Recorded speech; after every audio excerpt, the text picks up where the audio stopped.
You're listening to the Fresh Hell podcast. Fresh Hell contains stories of a disturbing and often graphic nature and is intended for a mature audience. Please don't let your kids listen to this, or they might turn out like us.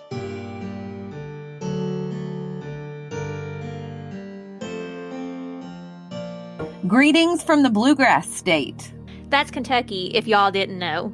We want to tell you about the hottest new podcast on the block, Coffee and Cases.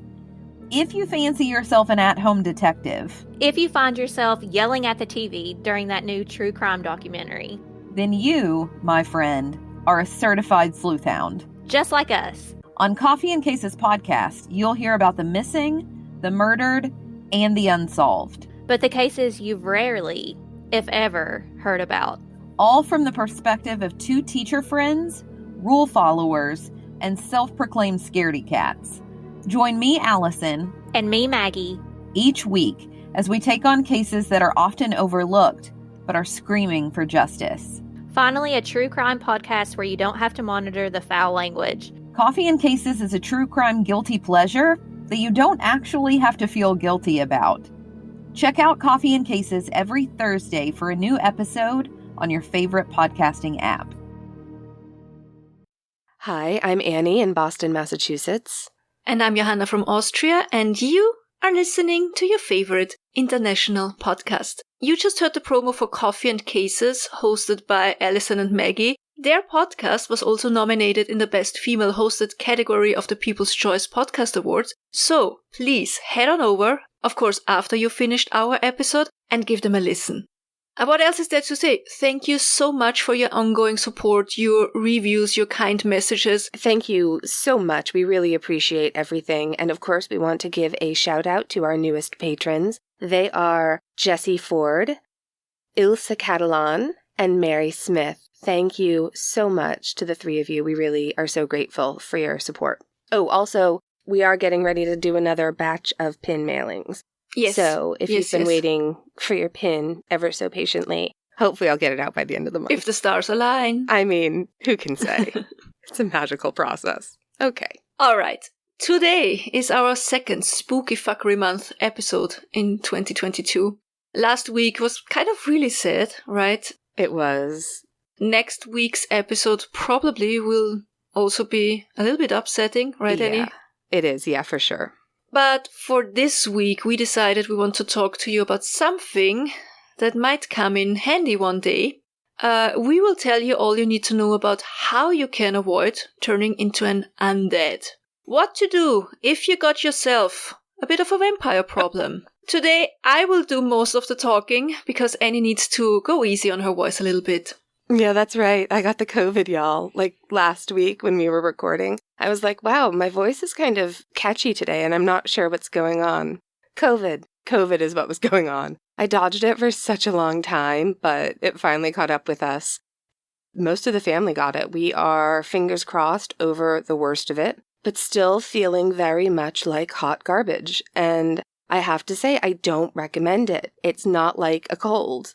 You know, be careful out there. So we'll see how my voice holds up. I'm still occasionally coughing. It sounds a little bit more like someone's torturing a goose. So if you hear that, it's me. Johanna will hopefully cut it all out. And it's no fun. It hurts. And you know what else could hurt?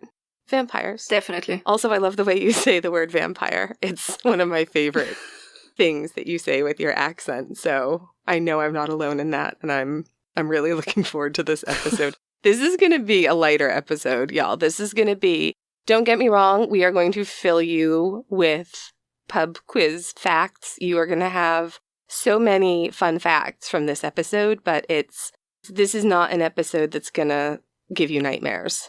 It's not to be taken too seriously. Also, spoiler alert, we will not really talk about Vlad the Impaler in this episode. No, he's his own, Yeah. That's a whole other episode. That's a standalone thing. Not lighthearted. As far as I remember, we only ever talked about vampires once in our episode about the Highgate vampire. But today we would love to get more into the technicalities of vampires. I'm saying a whole lot of vampire in this episode, so be prepared. I'm so happy. I'm so excited. So it's vampire science, so to say. That's Don't right. forget. Spooky Fuckery Month.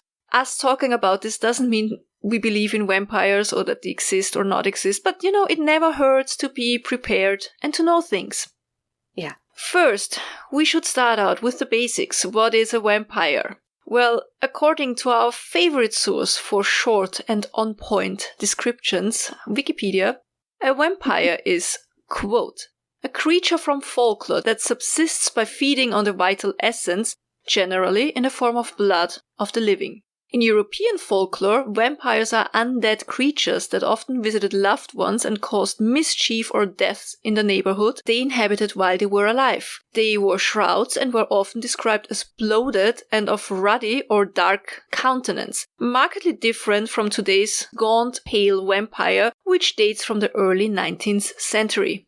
Vampiric entities have been recorded in cultures around the world. The term vampire was popularized in Western Europe after reports of an 18th century mass hysteria of a pre-existing folk belief in the Balkans and Eastern Europe that, in some cases, resulted in corpses being staked and people being accused of vampirism. Local variants in Eastern Europe were also known by different names. End quote. Make no mistake, even though nowadays when we think of vampires, we think of them, originating in southeastern Europe, they have been around for millennia in one way or another. Blood-sucking entities have been known in ancient Mesopotamia, the Roman Empire, Greece, India, Africa, Asia. Stories about vampire-like creatures have always existed on every continent throughout history. Now, I know most of our listeners will think of Dracula when they hear vampire, and that's because for most of us, our idea and understanding of vampires comes from the Victorian era, so the Victorians did it, once more. But Bram Stoker's Dracula was far from being the first literary vampire in the 18th and 19th century. First came a German poem from 1748 by Heinrich August Ossenfelder titled Der Vampir. Many other poems and short stories followed. Lord Byron's poem, The Giaour, mentions a vampire. Annie, you want to read that? Yeah, definitely. Quote, but first on earth as vampire sent, thy corpse shall from its tomb be rent, then ghostly haunt thy native place, and suck the blood of all thy race. There from thy daughter, sister, wife, at midnight drain the stream of life, yet loathe the banquet which perforce must feed thy livid living corpse. Thy victims ere thy yet expire, shall know thy demon for their sire. As cursing thee, thou cursing them, thy flowers are withered on the stem. End quote. Thank you. That was beautiful. Love Byron. Fun fact, Byron was also part of the famous spooky story competition started by Mary Shelley when she, her husband, and a couple of their friends stayed at Lake Geneva during the horrible Year Without a Summer of 1816. We talked about that in our episode 153, What a Time to Be Alive. Such a time. Wouldn't they be the most fun dinner party guests? Also there at Lake Geneva was John W. Polidori, Byron's physician, and that story that Byron wrote there about a vampire was the basis for Polidori's short novel, The Vampire. I always want to say the vampire when I see that. With the Y. Vampire. Vampire. Vampire. On his chaise longue. Avalanche. Watching an avalanche. He doesn't need a Vampire. blanket because he's cold-blooded. He's fine. He does not feel the cold. So that one was published in 1819 and it kind of started the next phase of the vampire craze. Yeah, that poem, Giaour, was also a huge inspiration to one Edgar Allan Poe. Then came, among others, Joseph Thomas Sheridan Le Fanu's novel Carmilla. I had the pleasure to participate in Octoberpot's version of Carmilla a while back, and you can find that one on YouTube. It was so much fun. The only version of it that I know, and it's really good. Go check it out. And, of course, in 1897, finally, Dracula, which became the ultimate description, the stereotype, the fantasy for all vampires. But let's talk about the technicalities, shall we? How does one turn into a vampire? Well, there are different theories, but it all begins with you being bitten. Some believe that's all it takes to turn. But most people don't think that it's like, a werewolf or zombie bite, where once you're bitten, you get infected and turn into a vampire. Yeah, it's not rabies. With a vampire, so much more sophisticated. A vampire can either bite you and suck you dry, and all that would happen to you is that you would die. The end. Finito. Or he keeps you alive and feasts on you regularly. You would definitely get weaker and ultimately die as well, but an experienced vampire can keep you alive for a very long time. Isn't that a little bit similar to what alligators do? Keep you alive? The feasting part. Oh, yeah. So, like, after the death roll, they'll drag you to a special area where they'll, like, tuck your mangled corpse under a log in the water for a little while, because when you're rotting, it makes it a lot easier to rip the flesh away from your body so that the alligator or crocodile, I think they both do it, can get a meal in without having to expend a lot more energy on chewing and, trying to get off a hand or whatever. Yeah. So if you're ever in that situation and you do survive the death roll, play dead. But feasting on you regularly, yes. All right. Now, what if a vampire starts to really like you? He might want to keep you around for a very long time, possibly forever, because, the whole eternal life thing. That's right. So one day, out of the blue, he might pop the question, do you want to be undead with me? Or you pop the question, because nowadays we can make our own rules. You would have to do some kind of ritual with your vampire. Some say it's drinking the vampire's blood. And now you might wonder, they're not alive, and they're dead, and everything. So dead people don't bleed.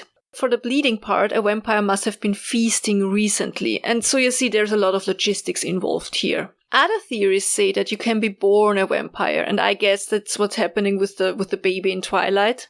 Or you can be cursed, and that will turn you into a vampire. Or you could use a spell. However it happens, you will be dead at some point. Yes, you will die, and it might be painful. And then people will put you in your coffin, and you're gonna have a whole funeral. The whole ceremony with all the bells and whistles, and you might wake up in a crypt at some point. And you will be hungry. Okay, so maybe right now you're starting to wonder if you are plagued by a vampire. What if you wake up with 2 tiny holes in your neck? What if your neighborhood crypt seems to have someone coming and going every night? Does your uncle, all of a sudden, sleep in late, look super pale, and he gets all shaky and sweaty whenever you're mentioning, going for donating blood or something like this? Well, he might be a vampire. But how can you be absolutely certain? You don't want to go full measures before you are 1000% sure that this person is a vampire. No, you have to be certain. You have to be sure. Yeah. Well, here's a little checklist for you. I'm ready. Vampires are pale. Not Annie hasn't left the house in 6 months pale. They are pale. Thank you for that accurate comparison. I was almost going for describing it more with your white nightgown and all this, but it's very hard to differentiate between my skin and my nightgown. When we bought that, the whitest color foundation they had for the Cruella de Vil makeup, whatever we did, I was like, I could actually use this in a pinch. This isn't that far off. So why are they so pale? Well, because they can't ever go into the sunlight. Unless they live in Washington and attend high school with a werewolf and a depressed teenage girl. I mean, then you're living the dream. Otherwise, vampires don't go out during the day. Sun is a source of life for most plants and most living creatures on this planet. Without sunlight, there would be no life on Earth. If we avoid going outside for a prolonged time, we can suffer from vitamin D deficiency and a low serotonin level, which causes all kinds of problems like being lethargic, feeling depressed. It makes it hard for us to concentrate. But for a vampire, it's quite the other way around. Sunlight weakens and ultimately kills them. He suffers intense pain, his skin starts to blister, and soon enough, he is either turned into ashes, dust, or smoke. That's why the vampire prefers to sleep in crypts and rests his tired body in a casket. Of course, with the lid closed. But beware, the idea that vampires can't go into the sun is a rather newish one. All throughout the centuries, vampires were absolutely fine with walking around in broad daylight. Even the father of modern-day vampires, Count Dracula himself, was absolutely okay with sunlight. I mean, it weakened him, but it didn't kill him. All right, now I'm wondering, I can't be the only person with migraines wondering if maybe I'm just slowly transforming. I would honestly prefer that, because at least there'd be an end in sight. The sun is my enemy, as are bright light and heat. Just, ugh. So it looks as if the first time a vampire was destroyed by sunlight comes from the movie Nosferatu, the original one from Germany, released in 1922. So sexy. In that movie, Count Orlok, played by Max Schreck, which is the perfect name for an actor setting out to horrify the audience. Schreck is the German word for scare. So anyway, Count Orlok is so enthralled by his sleeping victim's beauty that he not only completely forgets to suck her dry, he also loses track of time. He is surprised and ultimately killed by the early morning sun. Killed is such a weird word though, because vampires are already dead. And I'm starting to wonder, maybe it's, like mostly dead, which is still slightly alive. Since 1922, vampires apparently were allergic to sunlight, even though before that, nobody seemed to really care. So, my advice, don't feel too safe out there on the beach. Vampires could still be around you, which means we need more signs of vampirism. A vampire is absolutely repulsed by the smell of garlic. Now, many people don't like the smell of garlic, especially when they are about to kiss someone. So if you want to make sure that the guy next door is not a blood-sucking undead, gift him a lovely garlic wreath and see how he reacts. Of course, he could also just think you're a weirdo and he backs off and starts to avoid you. Does the person you believe to be a vampire sleep in a coffin? That could be another sign that they are indeed undead. Vampires love to sleep in coffins, not only for the ability of blocking out the sunlight, but I think the number one reason why vampires love it. Remember, many times they will wake up in a casket or coffin after they have turned. And so your coffin is like the first thing they own in their new life. It's home.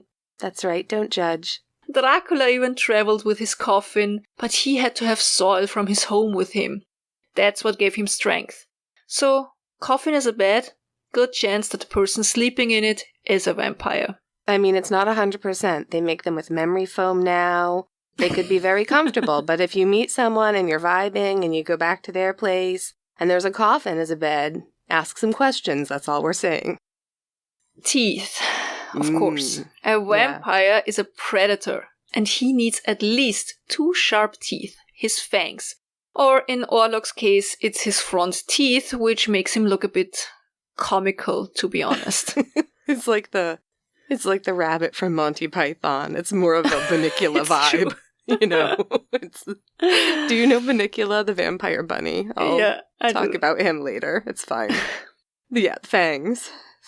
So usually it's their fangs, their canine or eye tooth, which is the correct term in English. I think we use both. Okay. Canines, I would say. Anyway, it is however debatable if the vampire's fangs are always visible or if they are retractable, just like a switchblade, which I find cool. A common misconception is that vampire teeth function as straws, so that you could suck up the blood. That's not how that works. They have to puncture your skin and then... Yeah, I feel like the Fangs straw discussion has been had in our Facebook group maybe more than once, and it is a very common misconception, isn't it? Vampires do not just strike like a cobra and then latch onto you like you're a warm, leaky Capri Sun. It's like, as Johanna said, it's a 2-part process. It's a bite and then suck. Yeah. Exactly. Yeah. Yeah. Science, people. Science. So mirrors are another way of recognizing a vampire, and honestly, I'd say it's the most reliable one. Yeah. Vampires don't have reflections. Why is that? Well, back in the day, mirrors did have a fine layer of silver under the glass, and silver has always been believed to be a metal with extraordinary powers. For example, only a silver bullet can kill a werewolf. In the Aztec world, silver mirrors were the symbol of the door to the spirit world. Silver is associated with the third eye. It's the protection against evil entities, the metal that symbolizes the moon and fertility. So silver is great. For a long time, silver was considered one of the most magical metals that will reflect the pure essence of things. It's also why it's thought to be bad luck if you break a mirror, because your mirror holds part of your soul, so you're hurting yourself. Exactly, and that's why they cover the mirrors when somebody dies, right? Mm-hmm. So it's no wonder that old-timey mirrors would not and could not reflect a vampire. If mirrors ward off evil spirits and reflects the soul, the essence, then there's nothing in a vampire that a mirror can reflect, as they are undead and have lost their eternal soul. Don't ask me why they can't reflect the clothes. I don't know. No, it's magic. It's part of the magic. It's like it is, yeah. Yeah. We don't have all the answers, people. We're doing our best. Many believe that the first mention of vampires and their hate for mirrors comes from Bram Stoker, but it seems to be coming from Alexandre Dumas, 50 years before Dracula was written. In The Vampire of the Carpathian Mountains, which is a short story that was published in 1848, you can read, quote, "On at least 2 occasions he seemed to cast no shadow in bright light, while everyone else did. And on another occasion, although it may have been imagination on my part, he came into this room to ask if my woman were sufficiently attentive. He was standing with his back to that mirror, and I could swear that his image was not reflected in it." End quote. Bum, bum, bum. That's a surefire sign you have a vampire. I don't know how I've never read that. I love Alexander Dumas, and The Count of Monte Cristo is a book that I reread probably every decade or so. Love it. If you've never read it, I know it's a classic. I know it's like, often taught in like higher, like college stuff. It's a really readable book. I swear. It's not like a stuffy, hard to read book. Like if you're interested in reading one old quote unquote classic, check out The Count of Monte Cristo. It's very readable. Sorry. I second Sidebar. that. Right? Okay. So what do we do though, Johanna, if we find ourselves knowing somebody who has no reflection? What do we do? Well, Annie, I'm glad you asked. I'm going to tell you, and I'll warn you, this is not easy. Okay. Vampires are almost invincible, and they have incredible healing power. Like you could shoot, stab, cut, punch a vampire in most body parts, and he wouldn't feel a thing. Better even, his wounds would usually heal immediately. That's the plus side of being undead. Yeah. If you throw a handful of seeds or rice or other grain on the floor, a vampire will always have to stop and count the seeds.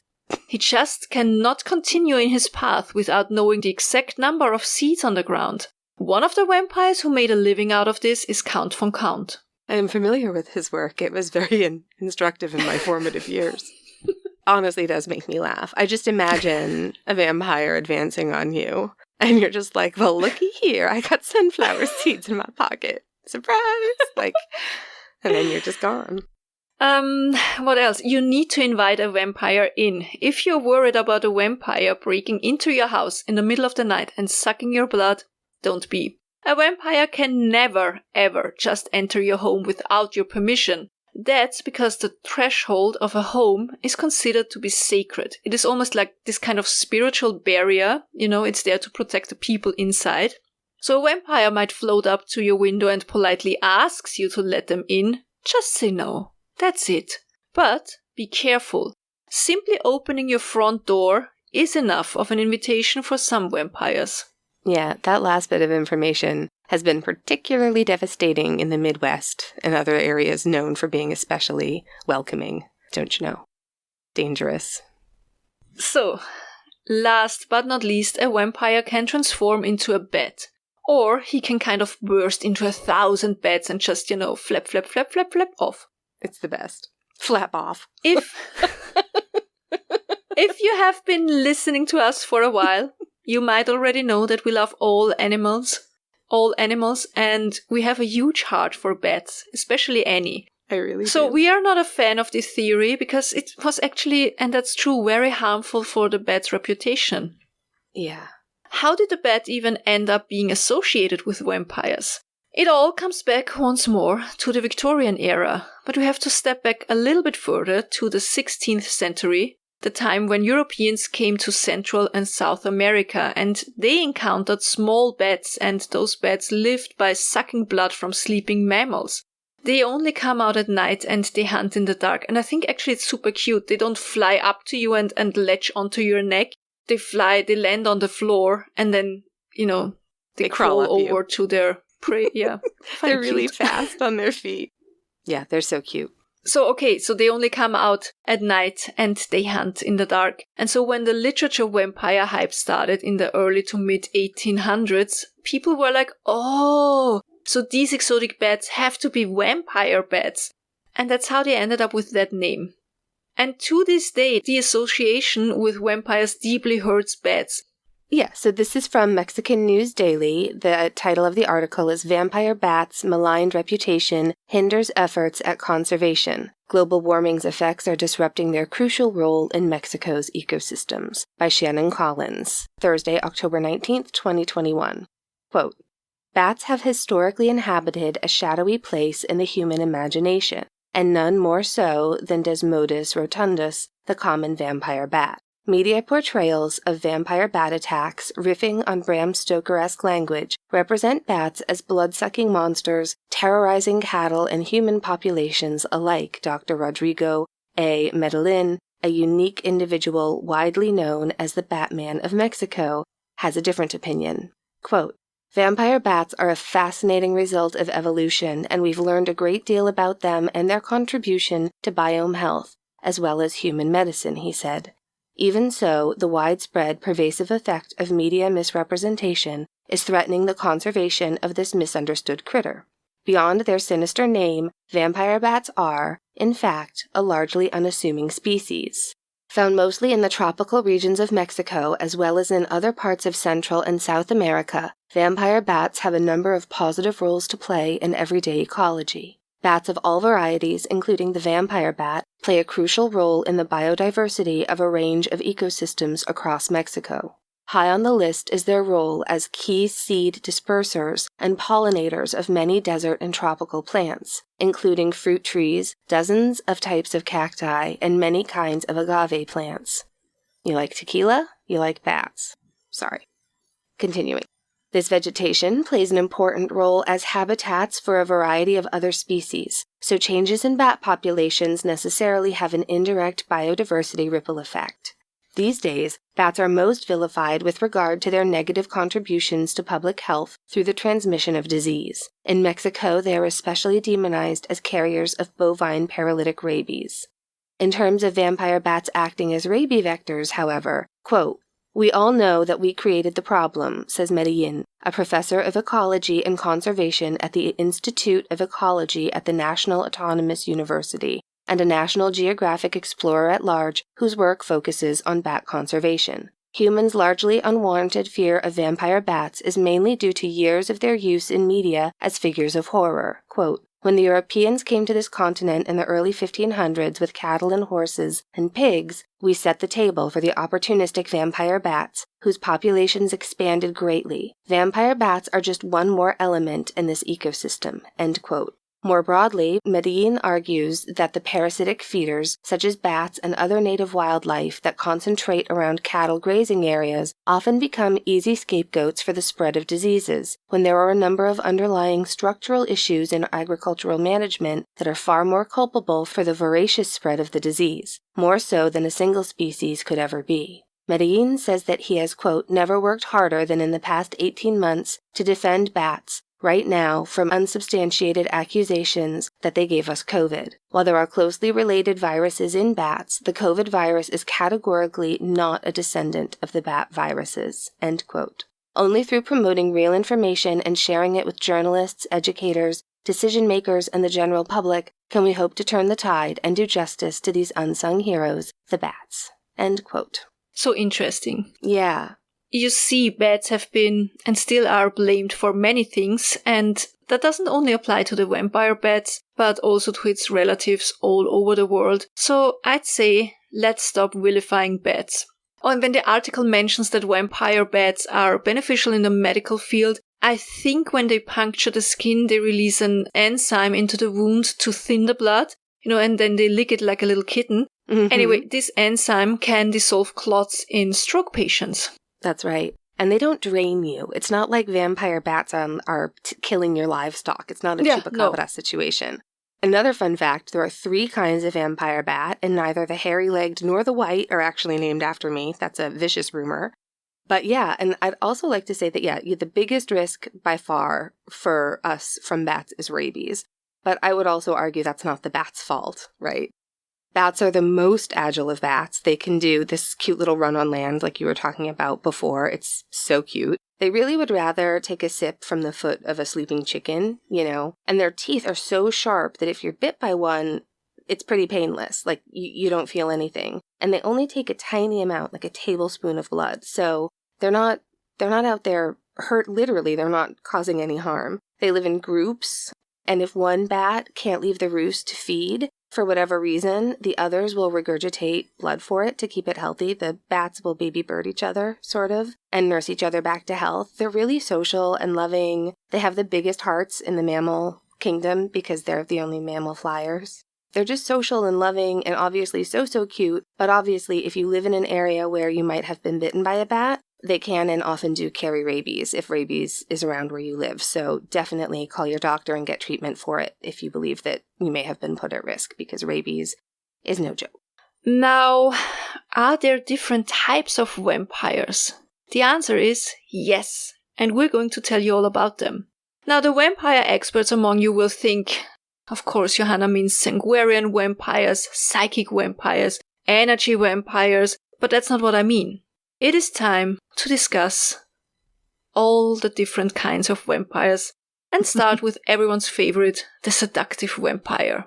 It's the most common for Halloween in America. Yeah.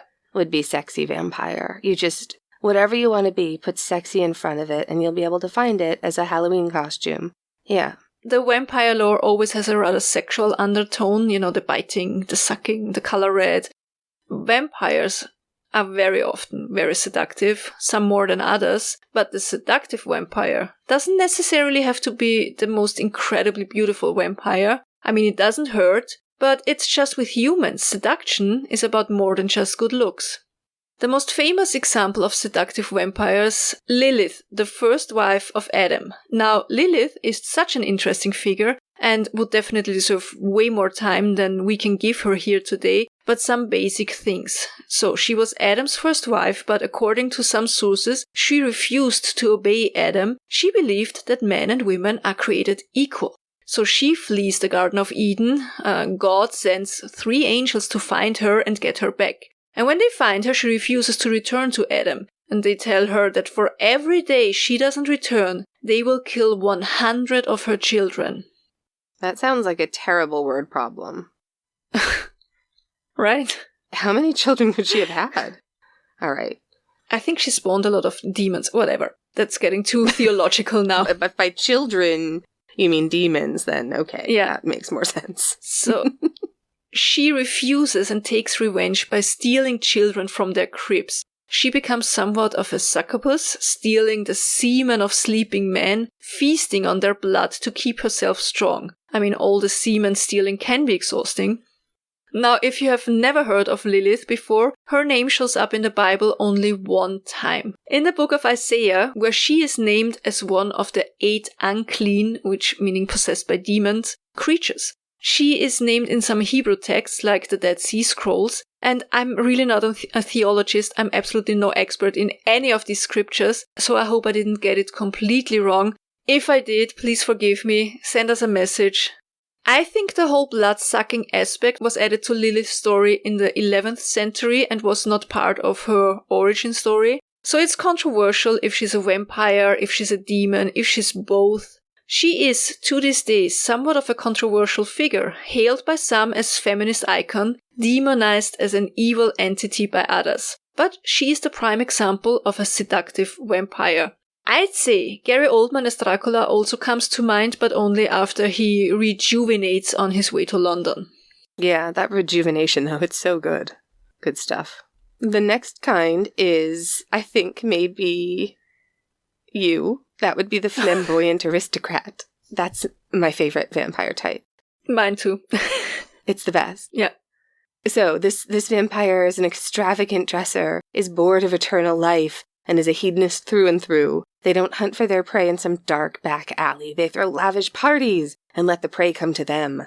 They're sophisticated and well-read and know how to hold up a conversation with impressive vocabulary, but they are not any less brutal.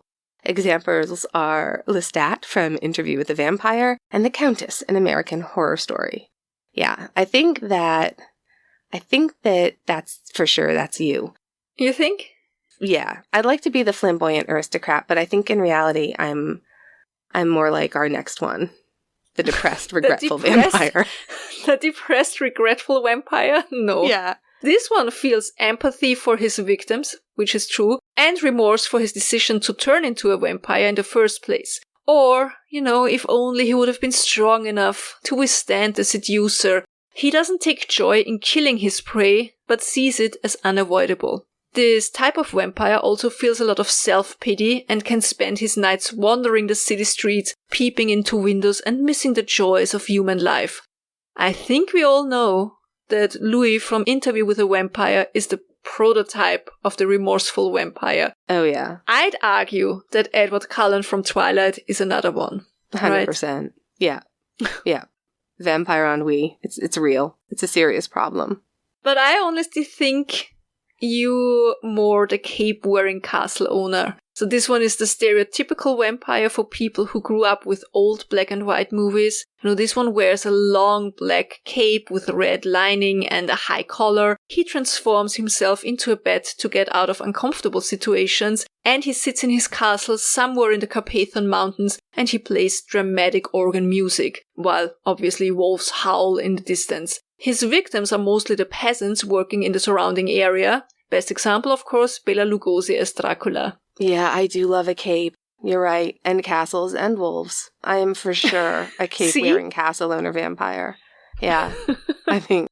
All right, next up we have the party animal vampire. This is what happens when teenagers and frat boys are turned into vampires. They never come alone. They always show up in a loud group, and they want to party all night long. They're too cool for school, and they know it. The best examples are the Lost Boys or the group from What We Do in the Shadows. It would be pretty fun to live near them, though, I think. Not the next castle next door, but, in the same town. One town over. We also can't forget the vinyl and leather-wearing weapon wielder, that's Blade or Celine from Underworld. So good. And then we save the worst for last. The creepy kids.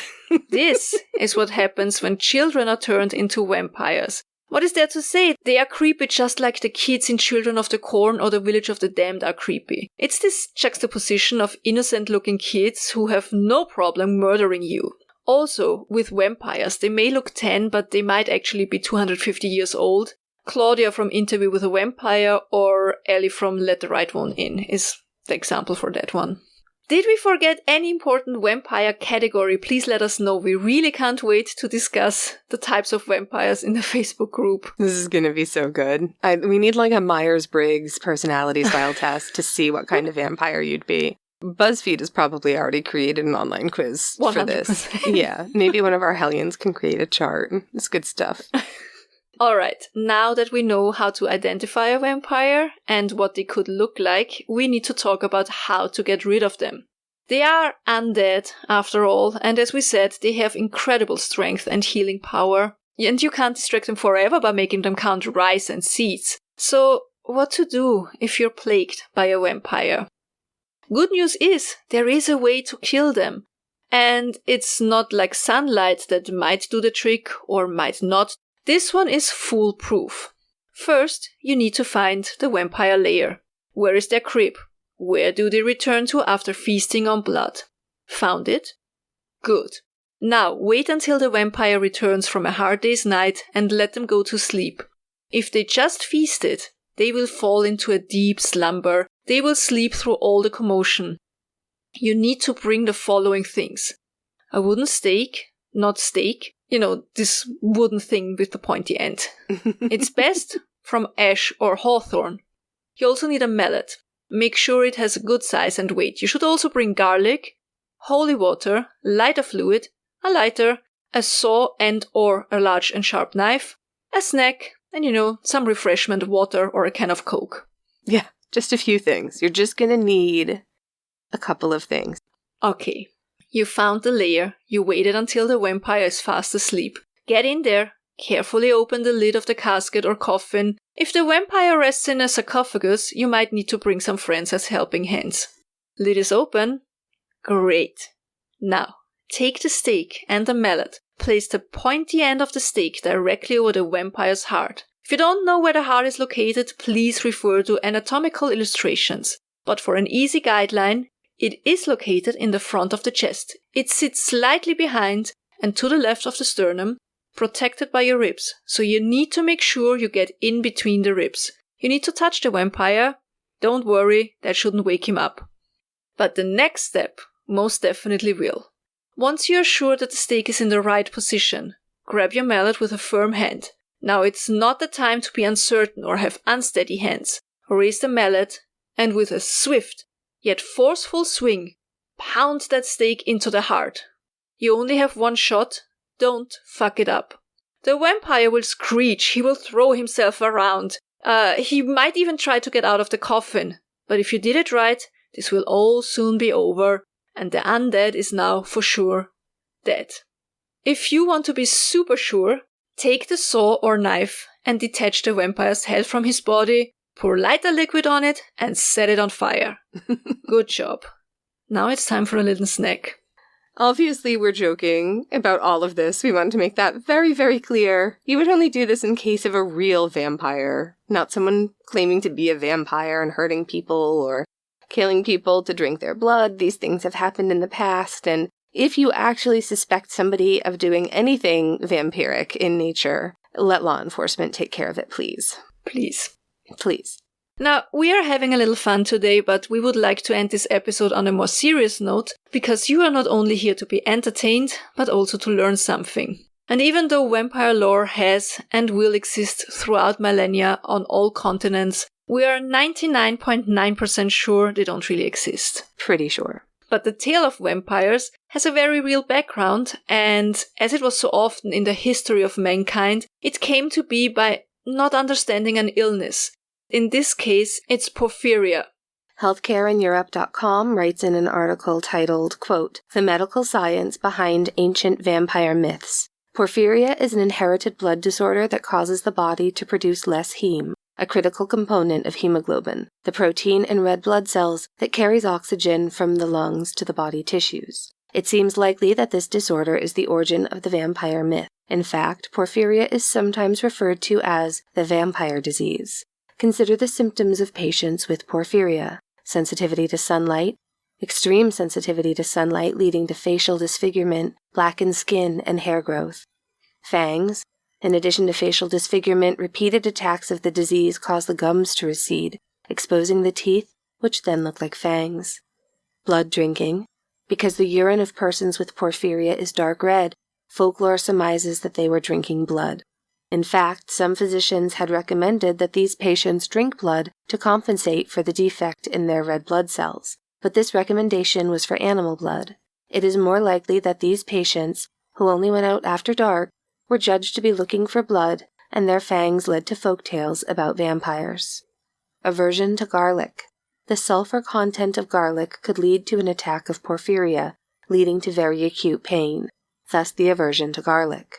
Reflections not seen in mirrors. In the mythology, a vampire is not able to look in a mirror or cannot see its reflection. The facial disfigurement caused by porphyria becomes worse with time. Poor oxygenation leads to destruction of facial tissues and collapse of the facial structure.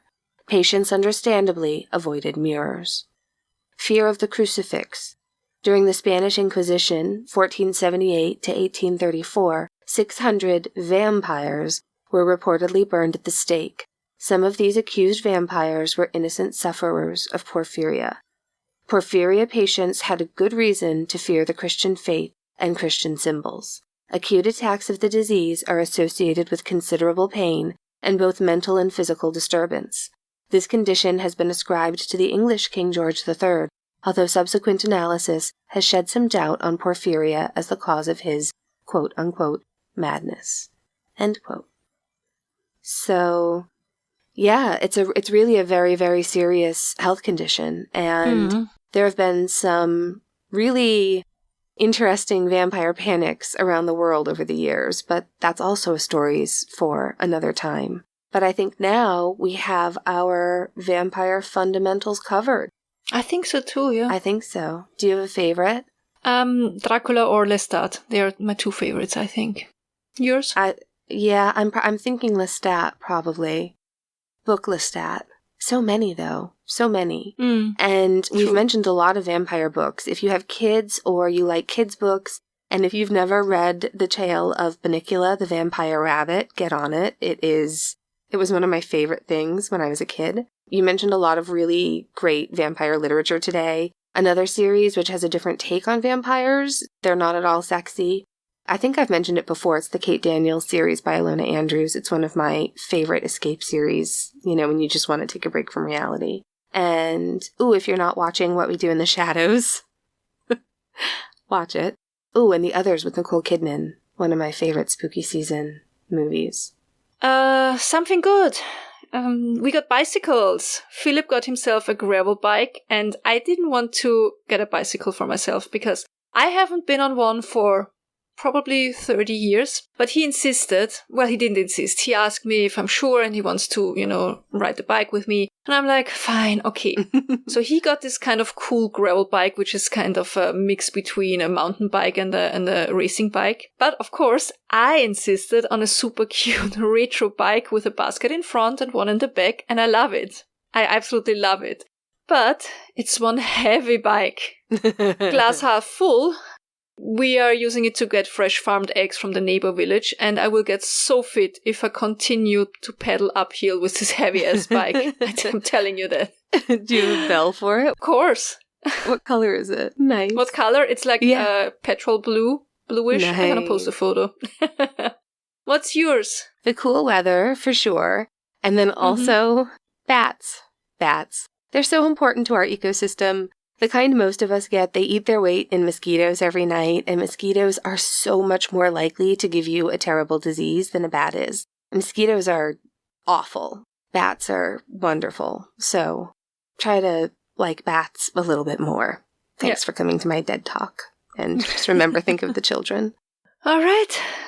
That's it. Thank you for listening. If you enjoyed this episode or any of our other episodes, please do us the huge favor and go to your podcast app and check if you can leave us a rating and or review. It would really help us out so much, and we love to read everything you write. What else? Patreon. If you're interested in joining our Patreon, go to patreon.com, search Fresh Hell Podcast, or go to our webpage where you find the link. I'm not sure if we're going to do a game night this month or 2 next month because you were sick now and you're gonna be gone by the end of the month, but we'll figure it out. And we'll make it up to you if we're exactly, we'll figure it out.